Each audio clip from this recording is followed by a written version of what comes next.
এই নিয়ে আপনার প্রত্যাশাটা কি?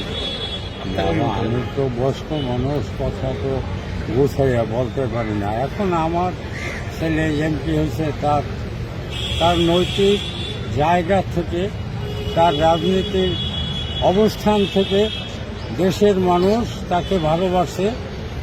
দেশের মানুষ ভালোবাসা মানে দেশের মানুষ আমারও ভালোবাসার জায়গা, সেখান থেকেই তাকে ভালোবেসে আজকে তাকে এমপি থেকে সে এখন মন্ত্রী হয়েছে আল্লাহর রহমতে। এখন সে মন্ত্রী হয়েছে, দেশের মানুষের অনেক আশা প্রত্যাশা থাকে যে দেশে একজন সক্ষম সৎ ব্যক্তি যদি এমপি মন্ত্রী হয় তাহলে তার দ্বারা মানুষ এলাকার উন্নয়ন আশা করে।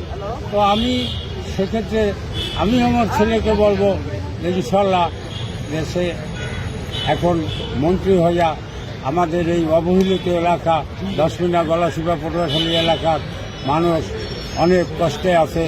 রাস্তাঘাট নাই, মেডিকেল নাই, স্কুল কলেজ ভালো নাই, এগুলি যাতে করিয়া সুন্দরভাবে করতে পারে। এগুলি করলেই মানুষের মনের প্রত্যাশা পূরণ হবে। মানুষের মনের প্রত্যাশা পূরণ হলেই আমাদেরটাও পূরণ হবে ইনশাল্লাহ। আমরা এটাই আশা করি। আমাদের অন্য কোনো চিন্তা ভাবনা নাই। আমাদের চিন্তা একটাই, দেশ উন্নয়ন করতে হবে যে কোনোভাবেই হোক। দেশের যে সমস্ত কার্যক্রম অবহেলিত আছে এগুলো উন্নত হবে। এগুলো উন্নত হইলেই দেশের মানুষ তাকে তার আগামী দিনের তার যে কার্যক্রম এগুলা দেশের মানুষই তার জন্য করবে ইনশাল্লাহ। আমি এই আশাবাদী ব্যক্ত করলাম। একজন বাবা হিসেবে আপনার অনুভূতিটা?